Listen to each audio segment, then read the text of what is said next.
നമസ്കാരം. എഡിറ്റേഴ്സ് അവറിലേക്ക് സ്വാഗതം. പ്രധാന വാർത്തകൾ. Malabar TMT 500D steel bars. തെരഞ്ഞെടുപ്പിന് ഇനി ഒരാഴ്ച മാത്രം. പ്രധാനമന്ത്രിക്ക് മറുപടി പറഞ്ഞ ഉമ്മൻചാണ്ടിയും VS-ഉം. വിഷം ചീറ്റുന്ന മോദിയുടെ പാർട്ടിയെ നിയമസഭ കാണിക്കില്ലെന്ന് ഉമ്മൻചാണ്ടി. വിഷം താമരയിൽ പൊതിഞ്ഞാലും കേരളത്തിൽ ചെലവാകില്ലെന്ന് VS. സോണിയാഗാന്ധി കേരളത്തിൽ. ജിഷ കൊലക്കേസിൽ 12ാം ദിനവും പോലീസ് ഇരുട്ടിൽ. കുറ്റവാളിയെക്കുറിച്ച് വ്യക്തതയുള്ള ഒരു സൂചനയും കിട്ടിയില്ല. സർക്കാരിനെ പഴിച്ച് കേന്ദ്രം. പോലീസിനെതിരായ റിപ്പോർട്ട് പാർലമെന്റിൽ. അന്വേഷണ പുരോഗതി അവകാശപ്പെട്ട് പോലീസ്. ഉത്തരാഖണ്ഡിൽ BJPക്ക് കനത്ത തിരിച്ചടി. അയോഗ്യരാക്കിയ 9 MLA-മാരുടെയും ഹർജി സുപ്രീം കോടതി തള്ളി. സ്പീക്കറുടെ നടപടി നിലനിൽക്കും. വിശ്വാസ വോട്ടെടുപ്പ് നാളെ. ഹരീഷ് റാവത്ത് സർക്കാർ ഭൂരിപക്ഷം തെളിയിച്ചേക്കും. നീറ്റ് പരീക്ഷയുടെ 2ാം ഘട്ടത്തിൽ ആദ്യഘട്ട പരീക്ഷ എഴുതിയ എല്ലാ വിദ്യാർത്ഥികൾക്കും അവസരമുണ്ടായേക്കും. CBSEയും കേന്ദ്ര സർക്കാരും സുപ്രീം കോടതിയെ നിലപാടറിയിച്ചു. 9 പ്രാദേശിക ഭാഷകളിൽ ചോദ്യപേപ്പർ തയ്യാറാക്കും. മോദിയുടെ സർട്ടിഫിക്കറ്റ് വിവാദത്തിൽ BJPയുടെ മറുപടി. ദില്ലി സർവകലാശാല സർട്ടിഫിക്കറ്റുകൾ അമിത് ഷാ പുറത്തുവിട്ടു. വാർത്താസമ്മേളനത്തിൽ കാണിച്ച സർട്ടിഫിക്കറ്റും വ്യാജമെന്ന് ആം ആദ്മി പാർട്ടി. പ്രധാനമന്ത്രിക്ക് മറുപടിയുമായി LDF UDF നേതാക്കൾ. വർഗീയ വിഷം ചീറ്റുന്ന BJPയെ കേരള ജനത നിയമസഭയുടെ പടികയറ്റില്ലെന്ന് മുഖ്യമന്ത്രി ഉമ്മൻചാണ്ടി ഫേസ്ബുക്കിൽ കുറിച്ചു. വർഗീയത കേരളത്തിൽ വിലപ്പോകില്ലെന്ന് മെയ് 19-ന് മോദിക്ക് മനസ്സിലാകുമെന്ന് പ്രതിപക്ഷ നേതാവ് VS അച്യുതാനന്ദൻ ഫേസ്ബുക്കിൽ കുറിച്ചു. അതേസമയം മോദിയുടെ രാഷ്ട്രീയത്തിന് വേരോട്ടമുള്ള മണ്ണല്ല കേരളമെന്ന് ഇതര CPIM നേതാക്കളും പ്രതികരിച്ചു. വർഗീയ വിഷം ചീറ്റുന്ന BJPയെ കേരള ജനത നിയമസഭയുടെ പടി കയറ്റില്ലെന്നാണ് തന്റെ ഫേസ്ബുക്ക് പോസ്റ്റിലൂടെ മുഖ്യമന്ത്രി ഉമ്മൻചാണ്ടി പ്രധാനമന്ത്രി നരേന്ദ്രമോദിക്ക് നൽകുന്ന മുന്നറിയിപ്പ്. ഇന്ധന വില വർധനവും റബ്ബർ വിലയിടിവും പരാമർശിക്കുന്ന ഫേസ്ബുക്ക് പോസ്റ്റിൽ കടുത്ത ഭാഷയിലാണ് മോദി സർക്കാരിനെ ഉമ്മൻചാണ്ടി വിമർശിക്കുന്നത്.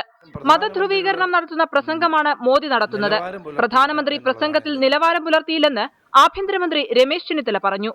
സാധാരണഗതിയിൽ പ്രധാനമന്ത്രിമാർ വരുമ്പോൾ വളരെ ഔന്നത്യത്തോടു കൂടിയാണ് കാര്യങ്ങളെ ജനങ്ങളോട് അവതരിപ്പിക്കാറുള്ളത്. പരോക്ഷമായി ഇന്നലെ കോൺഗ്രസ് പ്രസിഡന്റിനെയും മറ്റ് നേതാക്കളെയും വിമർശിച്ചത് തികച്ചും അപലപനീയമാണ്. അതേസമയം എൻഡോസൾഫാനേക്കാൾ മാരകമായ വിഷവുമായി ചിലർ ഹെലികോപ്റ്ററിലൂടെ കറങ്ങുകയാണെന്നായിരുന്നു പ്രതിപക്ഷ നേതാവ് VS അച്യുതാനന്ദന്റെ ഫേസ്ബുക്ക് പോസ്റ്റ്. വർഗീയത കേരളത്തിൽ വിലപ്പോവില്ലെന്ന് മെയ് 19-ന് മോദിക്ക് മനസ്സിലാകുമെന്നും VS ഫേസ്ബുക്കിൽ കുറിച്ചു. മോദിയുടെ രാഷ്ട്രീയത്തിന് വേരോട്ടമുള്ള മണ്ണല്ല കേരളമെന്നായിരുന്നു CPIM പോളിറ്റ് ബ്യൂറോ അംഗം മുഹമ്മദ് യൂസഫ് തരിഗാമിയുടെ പ്രതികരണം. It's a wrong place for him, for his politics, for his ideology. Kerala is known for secular values. Kerala is known for certain alternate policies which have emerged on this soil, and that's why Kerala has assumed the significance at the national level. BJP ഭരിക്കുന്ന സംസ്ഥാനങ്ങളിലെ പ്രശ്നങ്ങൾ പരിഹരിക്കാൻ കഴിയാത്ത മോദിയാണ് കേരളത്തിൽ വന്ന് വാചകമടിക്കുന്നതെന്ന് CPIM polit bureau അംഗം ബൃന്ദ കാരാട്ടും പ്രതികരിച്ചു. വിവിധ ബ്യൂറോകൾക്കൊപ്പം ന്യൂസ് ഡെസ്ക് റിപ്പോർട്ടർ. ചർച്ചയിൽ ശ്രീമതി ബിന്ദു കൃഷ്ണ കോൺഗ്രസ്, ശ്രീ NP ചേക്കുട്ടി മുതിർന്ന മാധ്യമപ്രവർത്തകൻ, Shri JR Padmakumar BJP, Shri Anathalavattom Anandan CPIM, Shri Mathew Kuzhalnadan youth Congress നേതാവിനെ ടെലിഫോൺ ലൈനിൽ പ്രതീക്ഷിക്കുകയും ചെയ്യുന്നു. ആദ്യം ശ്രീ JR പത്മകുമാർ, നരേന്ദ്രമോദി കേരളത്തിൽ വന്ന് ഉന്നയിച്ച രാഷ്ട്രീയമായ വിഷയങ്ങളെക്കുറിച്ചല്ല ചോദ്യം, മറിച്ച് കേരളത്തിൻ്റെ സാമൂഹിക സാഹചര്യങ്ങളെക്കുറിച്ച് അദ്ദേഹം ഉന്നയിച്ച പ്രശ്നങ്ങളുടെ വസ്തുത എന്താണ്? കേരളത്തിൽ എവിടെയാണ് സോമാലിയയേക്കാൾ മോശം സാമൂഹികമായ പിന്നോക്കാവസ്ഥയുള്ള സ്ഥലങ്ങൾ? വസ്തുതാവിരുദ്ധമായ കാര്യങ്ങൾ പറഞ്ഞുകൊണ്ട് കേരളത്തിലെ ആളുകളെ തെറ്റിദ്ധരിപ്പിക്കാമെന്ന വ്യാമോഹം BJPയെ സംബന്ധിച്ചുണ്ടോ?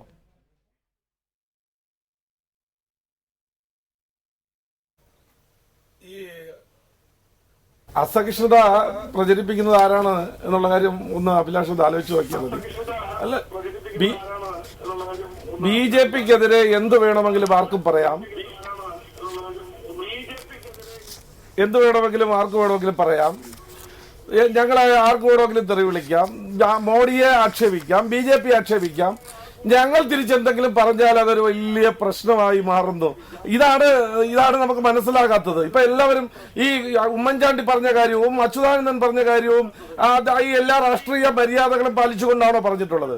പിന്നെ അതുകൊണ്ട് ഇതല്ല സഹിഷ്ണുത എന്ന് പറയുന്നത്. എല്ലാവർക്കും രാഷ്ട്രീയ പ്രവർത്തനം നടത്താനും അഭിപ്രായം പറയാനുള്ള സ്വാതന്ത്ര്യമുണ്ട്. പിന്നെ താങ്കൾ ചോദിച്ച ചോദ്യത്തിന് ഒരു ഉദാഹരണം ഞാൻ പറയാം, അതിന്റെ മറുപടി ഞാൻ പറയാം. അട്ടപ്പാടിയിലെ പോഷകാഹാര സംബന്ധിച്ച് ഉള്ള കണക്കും അതുപോലെ അട്ടപ്പാടിയിലെ ശിശുമരണ നിരക്കും സോമാലിയേക്കാൾ കൂടുതലാണ്. അത് ശരിയാണ്. അത് എത്രയോ റിപ്പോർട്ടുകൾ വന്നിട്ടുണ്ട്.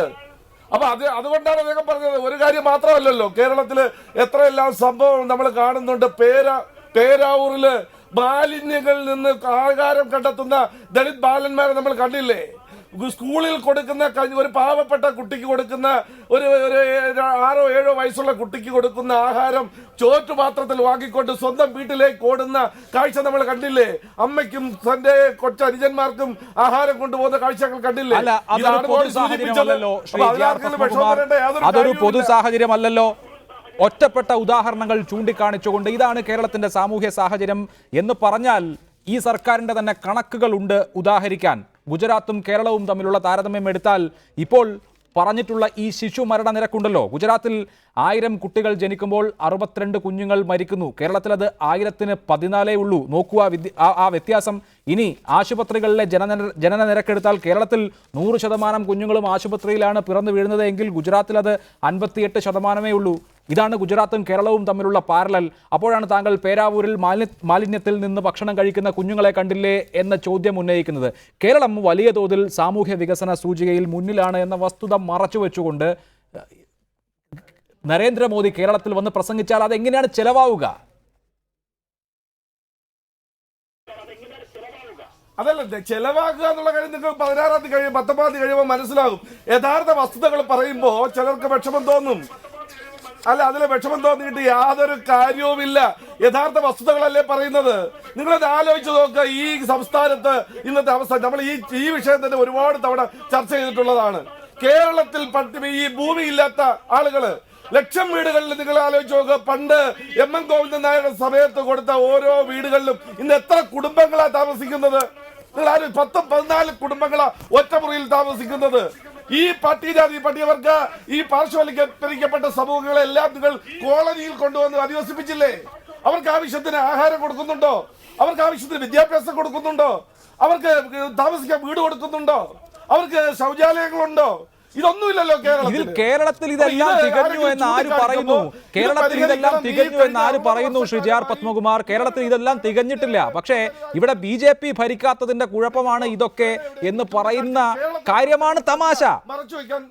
ഭവനരഹിതരായ ആളുകളുടെ എണ്ണം, കുടുംബങ്ങളുടെ എണ്ണം 11,853 കേരളത്തിലെങ്കിൽ 1,44,306 കുടുംബങ്ങൾ ഭവനരഹിതരാണ് ഗുജറാത്തിൽ.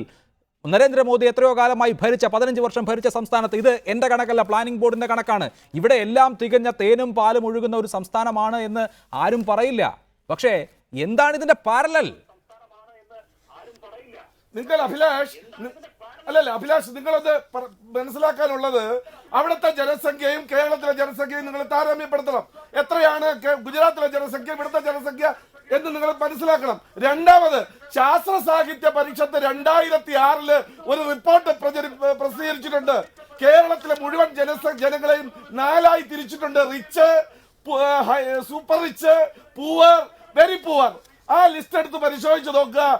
വെരി പൂവറിന്റെയും പൂവറിന്റെയും 90% വസ്തുവും സൂപ്പർ റിച്ചിന്റെ കയ്യിലേക്ക് എത്തുന്നു എന്ന് പറഞ്ഞാൽ ഭൂപരിഷ്കരണം നടപ്പിലാക്കിയ ഈ സംസ്ഥാനത്ത് ഇതെങ്ങനെ സംഭവിക്കുന്നു എന്നുള്ള കാര്യം നിങ്ങൾ വിലയിരുത്തണം. അതാണ് BJPയുടെ വാദം. തുടരുക ശ്രീ JR പത്മകുമാർ. ശ്രീ ആനത്തലവട്ടം ആനന്ദൻ, ഇടതുപക്ഷവും വലതുപക്ഷവും മാറി മാറി ഭരിച്ച 60 കൊല്ലം കഴിഞ്ഞിട്ടും കേരളത്തിന്റെ കോലം കണ്ടില്ലേ എന്ന് നരേന്ദ്രമോദി ചോദിക്കുന്നു. ഇനിയും ഇവരെ നിങ്ങൾ സഹിക്കണോ എന്ന് നരേന്ദ്രമോദി ചോദിക്കുന്നു. അതാണ് BJPയുടെ പ്രചാരണ മുദ്രാവാക്യവും.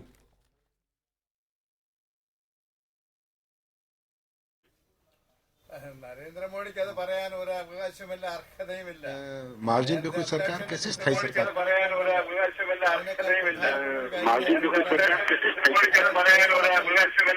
കേരളത്തിൽ 94.4% ആളുകൾക്കും സ്വന്തമായി വീടുണ്ട്, ഒരുപിടി മണ്ണുണ്ട്.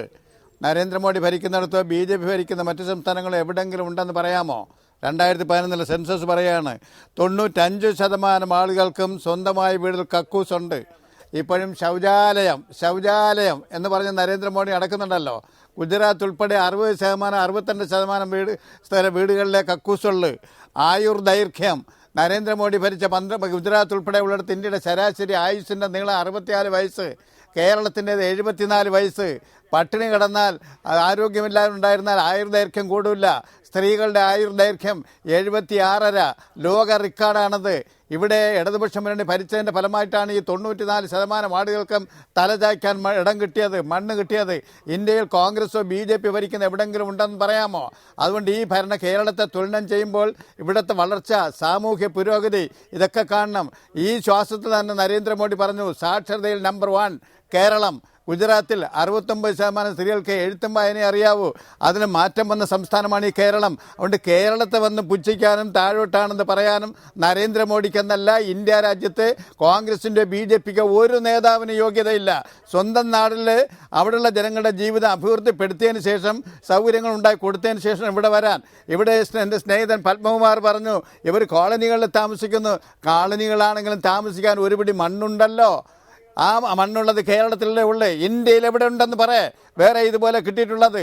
എന്തുകൊണ്ടാണ് ഇവർക്ക് ഭൂമി പരിമിതമായി പോയത്? 57 ഗവൺമെൻറ് കൊണ്ടുവന്ന കാർഷിക പരിഷ്കാര നിയമം അനുസരിച്ച് 7,91,000 ഏക്കർ ഭൂമി മിച്ചഭൂമി ഉണ്ടായിരുന്നു.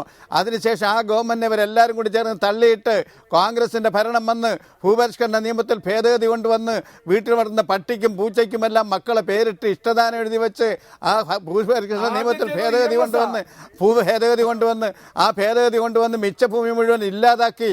അതിൻ്റെ ഫലമായിട്ടാണ് വേണ്ടത്ര ഭൂമി ഇവിടെയുള്ള പട്ടികജാതി പട്ടികവർക്കാർക്ക് കിട്ടാഞ്ഞത്. വിദ്യാഭ്യാസം അവർക്ക് കിട്ടിയില്ലെന്ന് പറയുന്നു. ഇന്ത്യയിൽ +2 വരെ സൗജന്യ വിദ്യാഭ്യാസമുള്ള ഏക സംസ്ഥാനം കേരളമാണ്. അത് കമ്മ്യൂണിസ്റ്റ് പാർട്ടി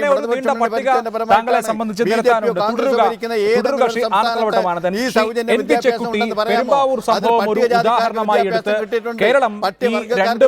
ഭരണങ്ങളാൽ പിന്തള്ളപ്പെട്ടു എന്ന ഒരു ക്യാമ്പയിൻ, കേരളത്തിന് വഴിമുട്ടി എന്ന ക്യാമ്പയിൻ വിജയിക്കുമോ? കേരളത്തിന് വഴിമുട്ടി എന്ന് BJP പറയുമ്പോൾ അവര് ഇന്ത്യയിലെ വിവിധ സംസ്ഥാനങ്ങളിലുള്ള സാമൂഹിക സാമ്പത്തിക അവസ്ഥയും കേരളത്തിന്റെ അവസ്ഥയും തമ്മിൽ തുലനം ചെയ്തിട്ട് പറയുകയാണെങ്കിൽ അത് വിജയിക്കാനിടയില്ല. തീർച്ചയായും കേരളത്തെക്കുറിച്ച് മലയാളികളായിട്ടുള്ള ആളുകൾക്ക് കടുത്ത പരാതികളുണ്ട്. ഇവിടെയുള്ള വികസനത്തിന്റെ സമീപന രീതിയെക്കുറിച്ച് പരാതികളുണ്ട്. മാത്രമല്ല വികസനം വേണ്ട വിധം എല്ലാ വിഭാഗങ്ങൾക്കും എത്തിക്കുന്നതിൽ പരാജയപ്പെട്ടിട്ടുണ്ട്. ഇതൊക്കെ വസ്തുതയാണ്.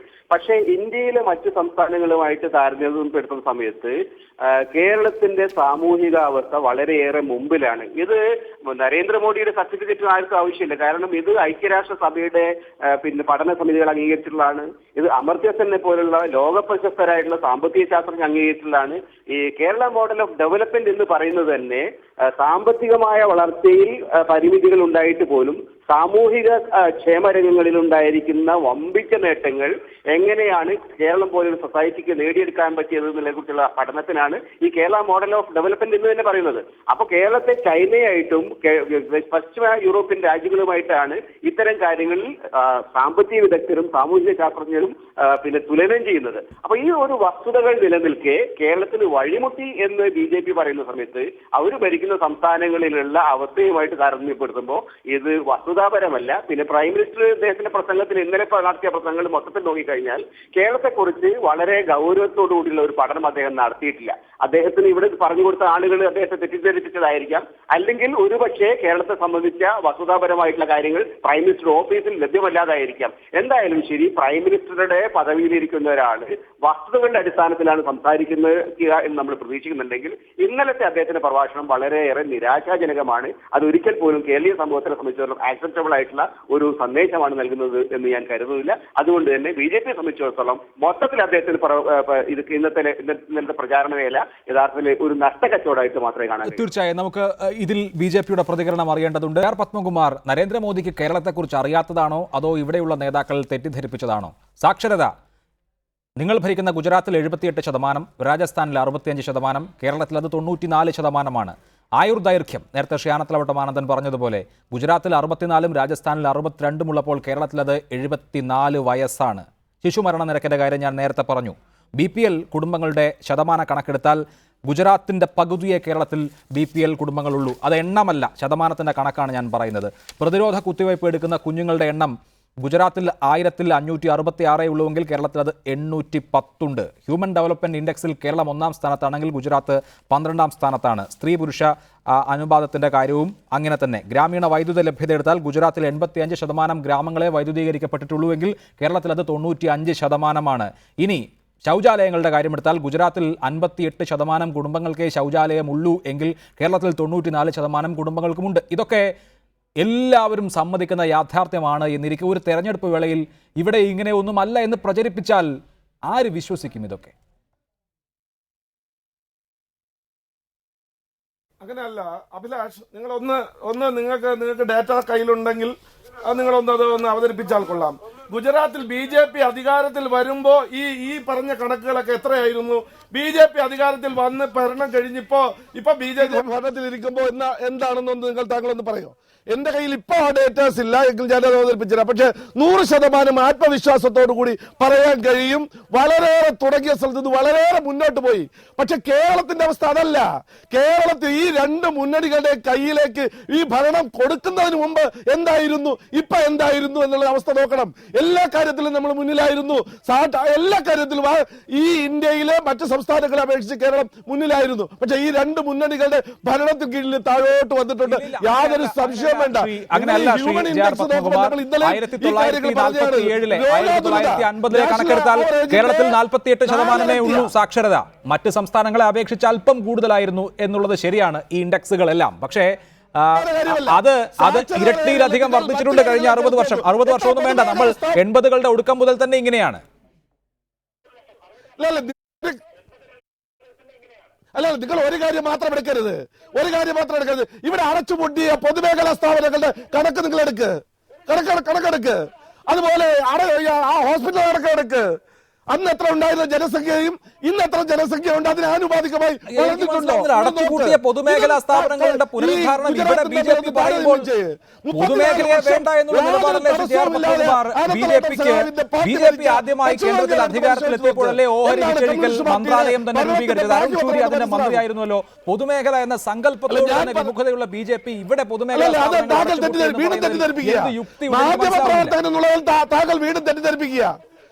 മാധ്യമപ്രവർത്തകൻ എന്നുള്ളത് താങ്കൾ വീണ്ടും തെറ്റിദ്ധരിപ്പിക്കുക.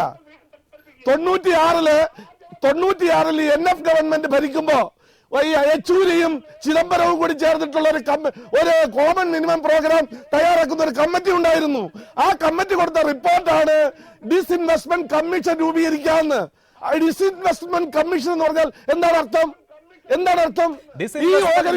ഉണ്ടായിരുന്നല്ലോ BJPക്ക്. അല്ല, അതൊരു നയസമീപനം. ഞാൻ ചോദിക്കുന്നത് പൊതുമേഖലാ സ്ഥാപനങ്ങൾ ലാഭം ഉണ്ടാക്കുന്നില്ലെങ്കിൽ അവ ഒരു ഭാരമാണ് എന്ന നിലപാടുള്ള BJP ഇവിടെ പൊതുമേഖലയ്ക്ക് എന്തോ കുഴപ്പം സംഭവിച്ചു എന്ന് പറയുന്നതിന്റെ യുക്തിരാഹിത്യത്തെയാണ് ഞാൻ ചോദ്യം ചെയ്യുന്നത്. അതല്ലാതെ പൊതുമേഖലയെ എല്ലാവരും എല്ലാ കാലത്തും സംരക്ഷിച്ചു എന്ന് ഞാൻ പറഞ്ഞില്ലല്ലോ.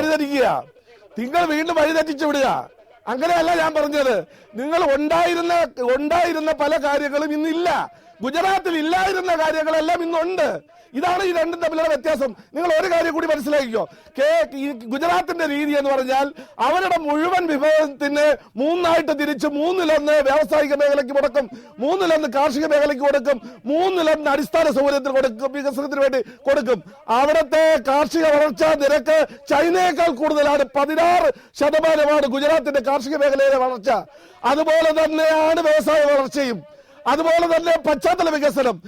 നിങ്ങൾക്കറിയാം, ഇന്ത്യയിലെ ഏറ്റവും വലിയ ഒരു കൺവെൻഷൻ സെന്റർ മഹാത്മാഗാന്ധിയുടെ പേരിലുള്ള കൺവെൻഷൻ സെന്റർ 162 ദിവസം കൊണ്ടാണ് അവിടെ പൂർത്തീകരിച്ചത്. ഇവിടെ നിങ്ങൾ അതിന്റെ സ്വപ്നം കാണാൻ കഴിയും. ഒരു ഓടയുടെ ഒരു കൾവർട്ട് പൂർത്തീകരിക്കാൻ 3 മാസം എടുക്കും. 162 ദിവസം കൊണ്ടാണ് അതാണ് ഗുജറാത്ത് മോഡൽ.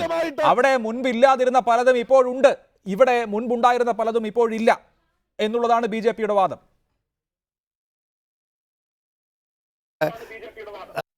പറയാം ഞാൻ. ഇവിടെ നേരത്തെ എൻ്റെ സ്നേഹിതൻ പത്മകുമാർ പറഞ്ഞു, അവിടെ ജനസംഖ്യ കൂടുതലാണ്. അതുകൊണ്ട് ഇവിടുത്തെ പോലെ കാര്യങ്ങളെ നടത്താൻ സാധിച്ചില്ല. എൻ്റെ സ്നേഹിതൻ മനസ്സിലാക്കണം, 1,38,000 ചതുരശ്ര കിലോമീറ്റർ ഭൂമിയുള്ള നാടാണ് ഗുജറാത്ത്. ഇവിടെ വെറും 38,000 ചതുരശ്ര കിലോമീറ്റർ ഭൂമിയുള്ള നമ്മുടെ ഭൂമിയുടെ എത്രയോ 10 മടങ്ങ് ഭൂമിയും വിഭവങ്ങളുമുള്ള നാടാണ്. അവിടെ ജനസംഖ്യ നമ്മുടെ നേരെ ഇരട്ടി മാത്രമേ ഉള്ളൂ. അവിടെയാണെങ്കിലോ ഇന്ത്യ സ്വാതന്ത്ര്യം കിട്ടുന്ന കാലം മുതൽ ഇന്ത്യയിലെ ഏറ്റവും വലിയ കുത്തമുതലാളിയായിരുന്ന ടാറ്റയുടെയും ബിർളയുടെയും അതുപോലെ അംബാനിയുടെയും നാടാണ്. അവരവിടെ വ്യവസായം കൊണ്ടുവന്ന് മോഡി ജനിക്കുന്നതിന് മുമ്പേ തന്നെ അവിടെ വ്യവസായം വന്ന് ഭരിക്കാൻ വന്നപ്പോൾ മാത്രമല്ല ആ സൗകര്യമുണ്ട്. ONGCയുടെ ആസ്ഥാനം അവിടെയാണ്, അഹമ്മദാബാദാണ്, പ്രകൃതി വിഭവങ്ങളുടെ നാടാണ്. അതെല്ലാം എടുത്തിട്ട് അവിടുത്തെ തൊഴിലാളിക്ക് ഇപ്പോഴും കിട്ടുന്ന കൂലി അറിയുമോ?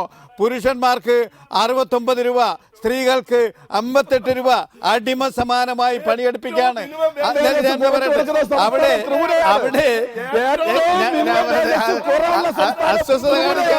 അസ്വസ്ഥത കാണിക്കാതെ വെട്ടകുമാറെ, അവിടെ പ്രസവിച്ചിടുന്ന കുഞ്ഞുങ്ങൾ, ജനിച്ചു വീഴുന്ന കുട്ടികളിൽ 45% കുട്ടികൾ ആവശ്യത്തിന് പൊക്കമില്ലാത്തതാണ്, തൂക്കമില്ലാത്തതാണ്, കുരുട് കുട്ടികളാണ്. കേരളത്തിൽ ജനിക്കുന്ന കുട്ടികൾ ആ സൈസല്ല. 25-30 രൂപ കൂലി വാങ്ങിക്കാൻ തൊഴിലാളി സ്ത്രീ എന്ത് വാങ്ങി തിന്നിട്ട് ആ കുഞ്ഞിന് ജന്മം നൽകുന്നത്? ഇന്ത്യയിൽ ജനിച്ചു വീഴുന്ന കുട്ടികളിൽ 45% അതാണ്. കേരളത്തിലെ കുട്ടികൾ അതല്ല. ഈ വ്യത്യാസമൊക്കെ കണ്ണടച്ച് ഇരുട്ടാക്കാൻ ഒക്കുമോ എൻ്റെ പത്മകുമാറെ? നടക്കുന്ന കേസല്ല ഇതൊന്നും. ഈ കളവ് പറഞ്ഞ് രക്ഷപ്പെടാൻ ഒരു അബദ്ധം പറഞ്ഞു പോയി. ആ അബദ്ധം നിങ്ങൾ മോഡിയെ കൊണ്ട് നിങ്ങൾ ഒരു അബദ്ധം പറയിച്ചു പോയി. കേരളത്തിലെ ജീവിച്ചിരിക്കുന്ന മനുഷ്യന്റെ മുമ്പിലാണത് പറഞ്ഞത്. അതുകൊണ്ട് മോഡി പറയുന്നത് മുഴുവൻ കളവാണെന്ന് ജനങ്ങൾ തെറ്റിദ്ധരിക്കാൻ ഇടയാക്കിയത് നിങ്ങളാണ്. നിങ്ങൾ ഇതുപോലുള്ള കാര്യങ്ങൾ മോഡിയോട് പറഞ്ഞു കൊടുത്തു. അദ്ദേഹം വന്ന് പറഞ്ഞു, അദ്ദേഹം ഒരു പ്രധാനമന്ത്രി എന്നുള്ള നില വിട്ടിട്ട്, പ്രധാനമന്ത്രി ഇന്ത്യയുടെ പ്രധാനമന്ത്രിയാണ്, കേരളം വിട്ടുള്ള ബാക്കിയുള്ള സംസ്ഥാനങ്ങളുടെ മാത്രം പ്രധാനമന്ത്രിയല്ല. ഈ സംസ്ഥാനത്തിൻ്റെ വളർച്ചയ്ക്ക് അദ്ദേഹത്തിനും കൂടെ അവകാശമുണ്ട്. അതിൻ്റെ ക്രെഡിറ്റ് അദ്ദേഹത്തിനും ഉള്ളതാണ്.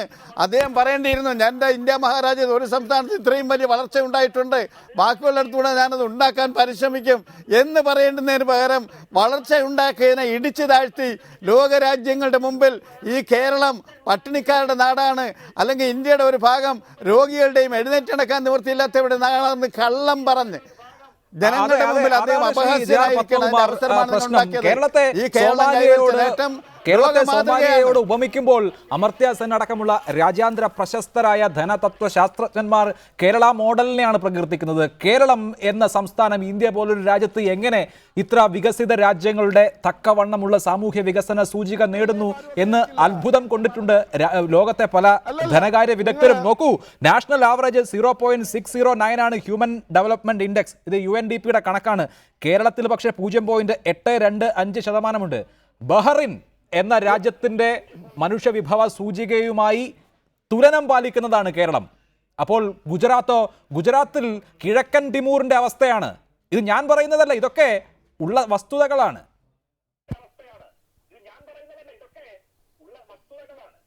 നിങ്ങള് ഒരു പറയും അമൃത്സറിന്റെ കാര്യം പറഞ്ഞല്ലോ. അദ്ദേഹം ഒരു പുസ്തകം എഴുതിയിട്ടുണ്ട്, India uncertain glory, India and it's contradictions എന്ന് പറഞ്ഞൊരു പുസ്തകം അമർത്യ എഴുതിയിട്ടുണ്ട്. അതിൽ പറഞ്ഞിട്ടുണ്ട് എങ്ങനെയാണ് ഈ ഇന്ത്യ രക്ഷപ്പെടണമെങ്കിൽ, അല്ലെങ്കിൽ കേരളം രക്ഷപ്പെടണമെങ്കിൽ കമ്മ്യൂണിസ്റ്റ് പാർട്ടിയുടെ ട്രേഡ് യൂണിയൻ മാത്രം ക്ഷമിച്ചാൽ മതി. അവർ ക്ഷമിക്കാത്തത് കൊണ്ടാണ് ഇന്ത്യ ഈ നാശത്തിലേക്ക്, ഈ അഴിമതിയിലേക്ക് പോകുന്നത്. അവർ മാത്രം ക്ഷമിച്ചാൽ, ഞാൻ പറഞ്ഞത് വെറുതെ പറയുന്നതല്ല, നിങ്ങൾ uncertain glory, India and it's contradictions ആ പുസ്തകം എടുത്ത് വായിച്ചു നോക്കുക. അപ്പൊ ഞാനൊന്ന് പറഞ്ഞോട്ടെ, നിങ്ങൾ ഈ ഹ്യൂമൻ ഇൻഡെക്സിനെ കുറിച്ച് പറയുമ്പോൾ ഇവിടുത്തെ ഞാൻ ഈ ഒരു ഐക്യരാഷ്ട്രസഭയുടെ കണക്ക് മാത്രം നിങ്ങൾ നോക്കാൻ പോരാ. ഇവിടെ തൊഴിലില്ലായ്മ പ്രശ്നം ഏറ്റവും ഇന്ത്യയിൽ രൂക്ഷമായ സംസ്ഥാനമല്ലേ ഇത്? ഏറ്റവും കൂടുതൽ മദ്യപാനികളുള്ള സംസ്ഥാനമല്ലേ? ഏറ്റവും കൂടുതൽ മദ്യം ഉപയോഗിക്കുന്ന സംസ്ഥാനമല്ലേ? ഏറ്റവും കൂടുതൽ രോഗികളുള്ള സംസ്ഥാനമല്ലേ? അല്ലേ ഈ സംസ്ഥാനം?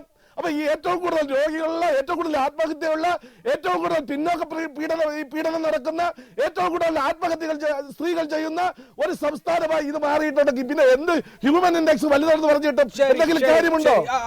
സ്ഥലമില്ല, കുടിക്കാൻ വെള്ളമില്ല. UDF-ഉം LDF-ഉം മാറി മാറി ഭരിച്ച് കേരളത്തെ സോമാലിയയുടെ അവസ്ഥയിലാക്കിയോ? അങ്ങനെ പറയുന്നു പ്രധാനമന്ത്രി.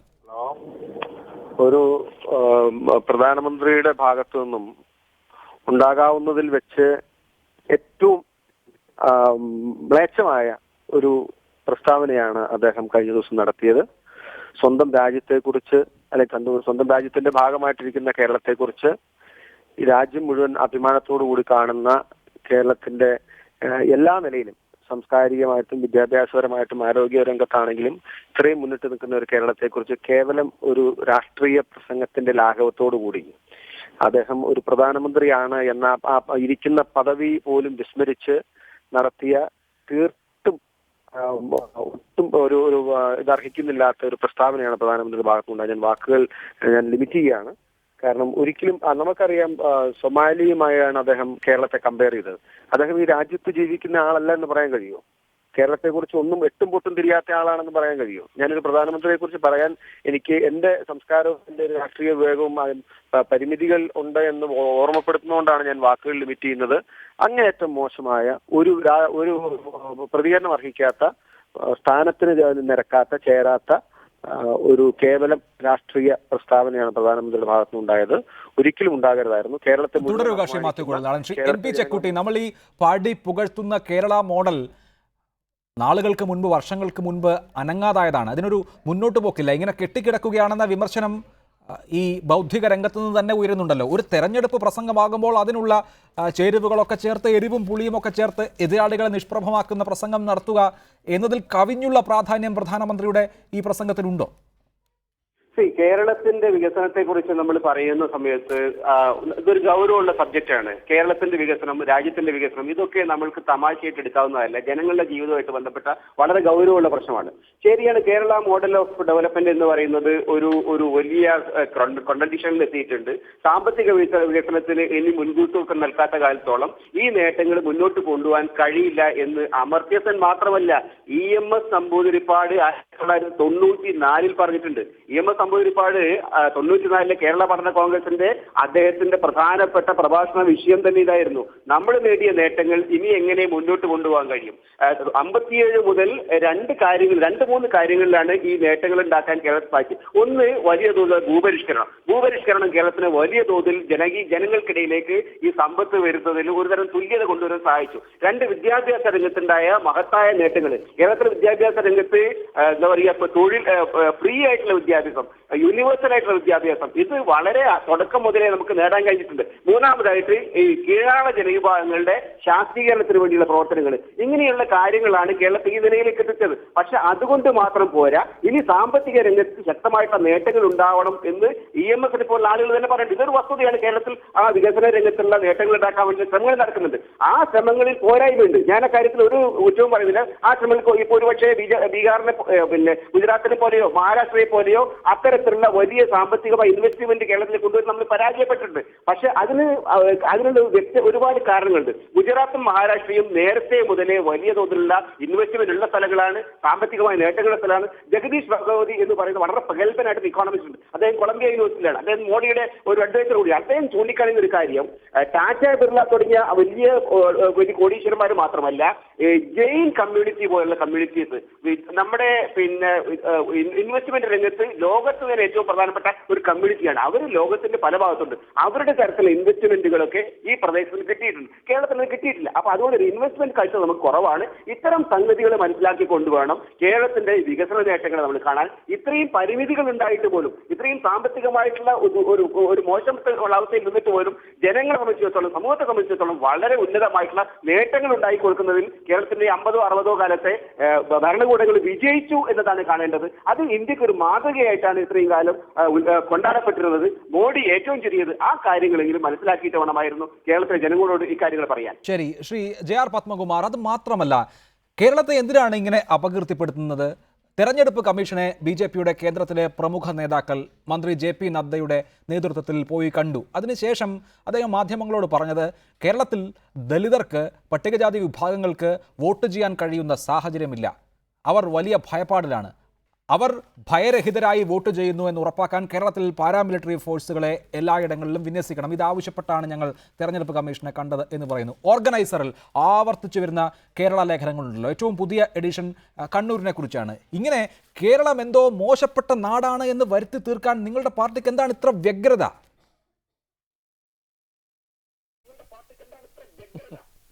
അല്ല, ഞങ്ങളുടെ വ്യഗ്രതയിൽ യഥാർത്ഥ പറയുമ്പോൾ അങ്ങനെ വിഷമിച്ചിട്ട് കാര്യമുണ്ടോ? ഈ ഞങ്ങൾ മാത്രമാണോ കേരളത്തില് സത്യസന്ധമായി അല്ലെങ്കിൽ സുതാര്യമായി വളരെ സമാധാനത്തിൽ വോട്ട് ചെയ്യാൻ പറ്റൂല എന്ന് പറയുന്നത് ഞങ്ങൾ മാത്രമാണോ?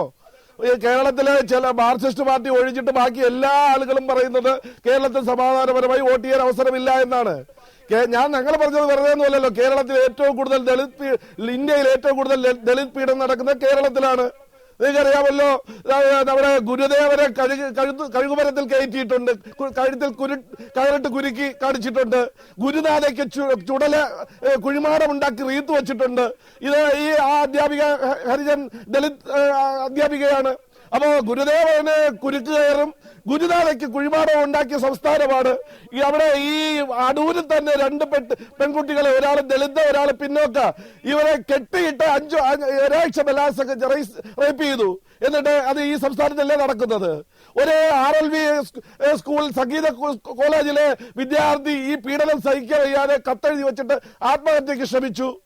അതുപോലെ അവിടെ മഹാത്മാഗാന്ധി യൂണിവേഴ്സിറ്റിക്ക് ദീപാ മോഹൻ അവർ ജോലി രാജിവെച്ചിട്ട് പോകാനായിട്ട് ശ്രമിച്ചു. അവർക്ക് ജോലി ചെയ്യാൻ നിവൃത്തിയില്ല.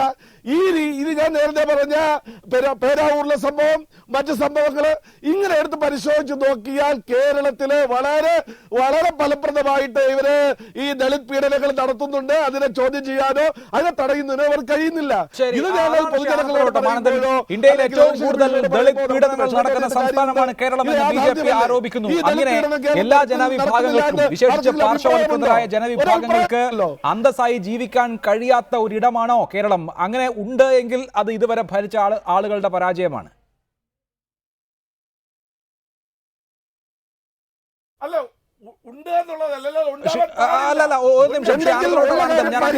ഇതാണ് BJPയുടെ ആവശ്യം. ശ്രീ ആനത്തലവട്ടം ആനന്ദൻ, ഇങ്ങനെ ദളിത് പീഡകരുടെ നാടാണ് കേരളം എങ്കിൽ അത് ഇതുവരെ ഭരിച്ച മുന്നണികളുടെ പരാജയമാണ് BJP ചൂണ്ടിക്കാണിക്കുന്നത്. അതെ, അതിലേക്ക് ഞാൻ വരാം. അതിനു മുമ്പ് അതിലേക്ക് ഞാൻ വരുന്നു. അതേസമയം ഇന്ത്യയുടെ പ്രധാനമന്ത്രി ഇവിടെ വന്ന് നടത്തിയ പ്രസംഗവും ഇപ്പോൾ അതിനെ തുടർന്ന് എൻ്റെ സ്നേഹിതൻ പത്മകുമാരൊക്കെ നടത്തുന്ന പ്രഭാഷണങ്ങളുമെല്ലാം ഈ കേരളത്തെ അപമാനിക്കലാണ്, കേരളീയരെ അപമാനിക്കലാണ്. ലോകത്തിന് മുമ്പിൽ മലയാളിക്കൊരു മാന്യത ഉണ്ടായിരുന്നു. ആ മാന്യത നേടിയെടുത്ത മലയാളിയുടെ നാട് ഇത്തരം നാടാണെന്ന് ഇന്ത്യയുടെ പ്രധാനമന്ത്രി വന്നതെന്ന് പ്രസംഗിച്ചാൽ കേരളം ഇന്ത്യയുടെ ഭാഗമല്ലേ? നരേന്ദ്രമോദിയുടെ ഭരണത്തിനുള്ള ഒരു സംസ്ഥാനമല്ലേ ഈ കേരളവും? കേരളം ഇന്ത്യയിൽ നിന്ന് മാറ്റുമോ? ഇങ്ങനെ പറയാമോ? 4 വോട്ട് കിട്ടാൻ വേണ്ടി, BJPക്ക് വോട്ട് കിട്ടാൻ വേണ്ടി ഈ കേരളത്തിലെ 3.25 കോടി മലയാളികളെയും ഈ കേരളീയരെയും അപമാനിക്കാമോ?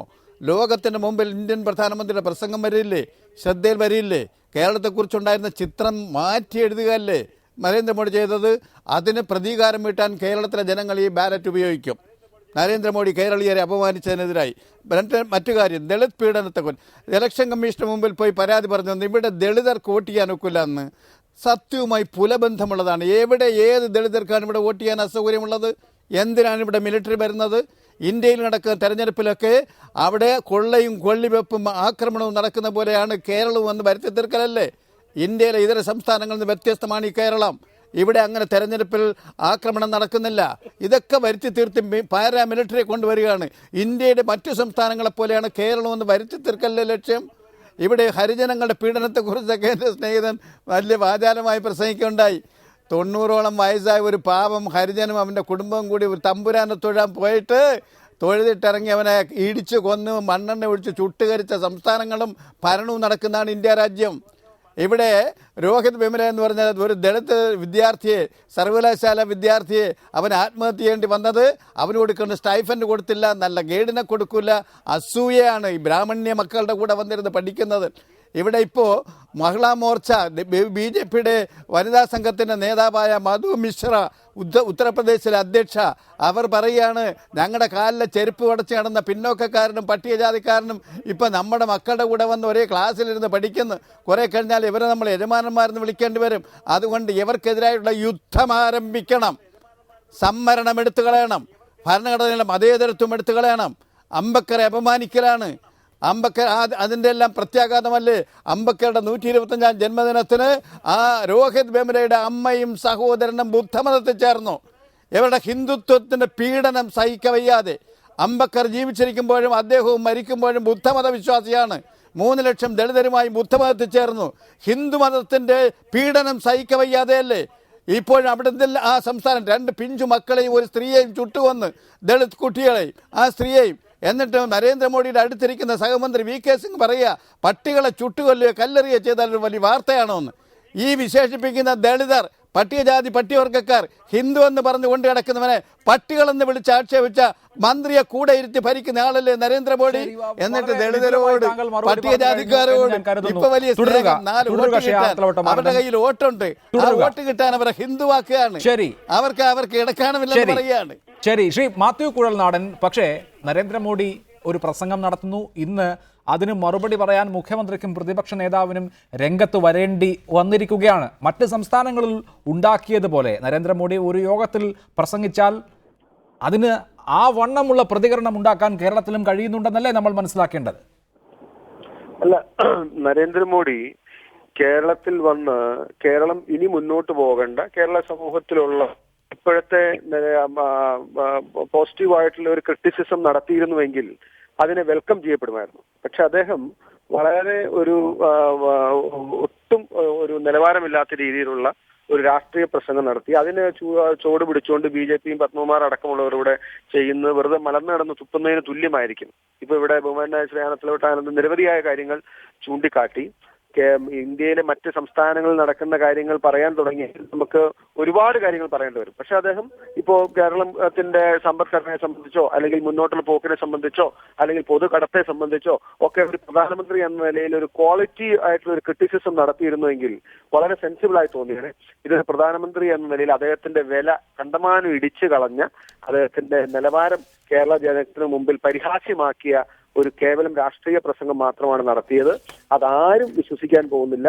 മറിച്ച് കേരളത്തിന്റെ യശസ് ഇടിച്ചു കളയാൻ വേണ്ടി ഉള്ള ഒരു പരിശ്രമമായി മാത്രമേ കഴിയുള്ളൂ. BJPക്ക് അക്കൗണ്ട് തുറക്കാൻ കഴിയില്ല എന്ന തിരിച്ചറിവ്, അല്ലെങ്കിൽ BJPക്ക് ഇവിടെ വളക്കൂറുണ്ടാവുന്നില്ല, അല്ലെങ്കിൽ വേരോട്ടം ഉണ്ടാക്കാൻ കഴിയുന്നില്ല എന്ന് തിരിച്ചറിഞ്ഞപ്പോൾ ഈ മണ്ണിനെ, ഈ സംസ്ഥാനത്തെ മോശമാക്കി ചിത്രീകരിക്കാനുള്ള ഒരു പരിശ്രമം, അതിനെ കേരളത്തിലെ ജനത അർഹിക്കുന്ന അവജ്ഞയോടെ പുച്ഛത്തോടുകൂടി തള്ളിക്കളയും. ഒരു പ്രധാനമന്ത്രിക്ക് ഒരിക്കലും യോജിക്കാത്ത, പ്രധാനമന്ത്രിയുടെ പദത്തിന് നിരക്കാത്ത രീതിയിലുള്ള ഒരു പ്രസ്താവനയാണ് അദ്ദേഹം നടത്തിയത്. ശരി, അതാണ് കോൺഗ്രസിന്റെ നിലപാട്. താങ്കൾ നേരത്തെയും വ്യക്തമാക്കി. ശ്രീ JR പത്മകുമാർ, പ്രധാനമന്ത്രി രാജ്യത്തിന്റെ പ്രധാനമന്ത്രിയാണ്, എല്ലാവരുടെയും പ്രധാനമന്ത്രിയാണ്. അദ്ദേഹം കേവലം ഒരു രാഷ്ട്രീയ നേതാവ് മാത്രമല്ല. അതുകൊണ്ട് തെരഞ്ഞെടുപ്പ് പ്രചാരണ യോഗങ്ങളിൽ ആളെ കൂട്ടാൻ രാഷ്ട്രീയ നേതാക്കൾ പരാമർശിക്കുന്ന ഭാഷയിലും രീതിയിലും അദ്ദേഹം പ്രസംഗിച്ചുകൂടല്ലോ. പ്രത്യേകിച്ച് ഒരു സംസ്ഥാനത്തെ ആകെ ബാധിക്കുന്ന വസ്തുതകൾ കൂടി പറയുമ്പോൾ പ്രധാനമന്ത്രിയുടെ ഭാഗത്തു നിന്ന് ഇനി വരുമ്പോൾ, അതായത് 15-ാം തീയതി കേരളത്തിൽ വരുമ്പോൾ ഇത്തരത്തിലുള്ള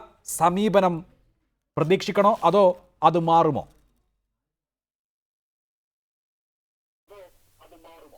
കേരളത്തിലെ രാഷ്ട്രീയ സാമൂഹിക പ്രശ്നങ്ങൾ ശക്തമായി ഉന്നയിക്കും, അതിൽ ഒരു സംശയം വേണ്ട. പിന്നെ കോൺഗ്രസിനെ സംബന്ധിച്ചിടത്തോളം, അതുപോലെ തന്നെ CPM-നെ സംബന്ധിച്ചിടത്തോളം ഇപ്പൊ ബോധോദയം ഉണ്ടായ നല്ല കാര്യം തന്നെയാണ്.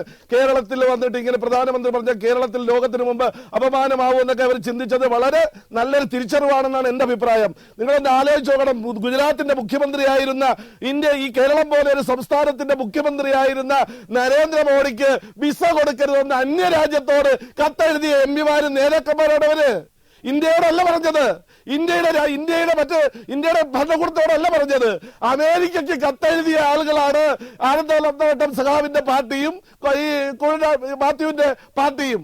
അത് ഇന്ത്യയെ അപമാനിക്കലല്ലേ, ഗുജറാത്തിനെ അപമാനിക്കലല്ലേ? അന്നൊന്നും ഇല്ലാത്ത ഒരു അഭിമാന ബോധം ഇപ്പൊ അവർക്ക് എവിടെ നിന്നുണ്ടായി? തിരിച്ചറിവ് നല്ലതാണ്, യാതൊരു പ്രശ്നവുമില്ല. പിന്നെ അംബേദ്കറിന്റെ കാര്യം, ഒന്നാം NDA ഗവൺമെന്റിന്റെ കാലഘട്ടത്തിലാണ് അംബേദ്കറിന്റെ ജന്മദിനം അവധിയായി പ്രഖ്യാപിച്ചത്. അംബേദ്കർ വിദേശത്ത് താമസിച്ചിട്ടുള്ള വീട് ഇന്ത്യ ഗവൺമെന്റ് ഏറ്റെടുത്ത് അതൊരു വലിയ സ്മാരകമാക്കി മാറ്റിയത് നരേന്ദ്രമോദി, വർഗീയവാദിയായ നരേന്ദ്രമോദിയുടെ ഗവൺമെന്റാണ്. ഇന്ത്യയിൽ ഏറ്റവും വലിയൊരു പ്രതിമ സ്ഥാപിക്കുന്നത്, അംബേദ്കറുടെ പ്രതിമ സ്ഥാപിച്ചത് 162 കോടി രൂപ ചെലവാക്കി നിർമ്മിച്ചിട്ടുള്ളത് നരേന്ദ്രമോദിയാണ്. കേരളത്തിലെ അയ്യങ്കാളി നിങ്ങൾ ആലോചിച്ച് നോക്കണം, 100 വർഷം മുമ്പ് സ്ഥാപിച്ച LP സ്കൂള് ഇന്നും അവിടെ ഒരു UP സ്കൂളായി അപ്ഗ്രേഡ് ചെയ്യാൻ ഇവർക്ക് ആർക്കും കഴിഞ്ഞിട്ടില്ല. വിമർശനങ്ങൾ തുടരുക. ശ്രീ JR പത്മകുമാർ, ശ്രീ MP ചേക്കുട്ടി, കഴിഞ്ഞ ലോക്സഭാ തെരഞ്ഞെടുപ്പിൽ മാറ്റം എന്നൊരു പ്രതീക്ഷ ഉണ്ടാക്കിക്കൊണ്ടാണ് നരേന്ദ്രമോദി രാജ്യത്തെമ്പാടും അദ്ദേഹത്തിന്റെ അനുകൂലികളെ സൃഷ്ടിക്കുകയും അനുകൂലമായ മാൻഡേറ്റ് നേടിയെടുക്കുകയും ചെയ്തത്. സമാനമായ വിധത്തിൽ കഴിഞ്ഞ 60 വർഷം 2 മുന്നണികളും കേരളത്തിൽ ഫലപ്രദമല്ലാത്ത ഭരണമാണ് നടത്തിയത്. ഒരു മാറ്റം അനിവാര്യമാണ് എന്ന് കേരളത്തോട് പറയാൻ, കേരളത്തിലെ ജനങ്ങളെ വിശ്വസിപ്പിക്കാൻ നരേന്ദ്രമോദിക്ക് സാധിക്കുമോ താങ്കളുടെ നിരീക്ഷണത്തിൽ?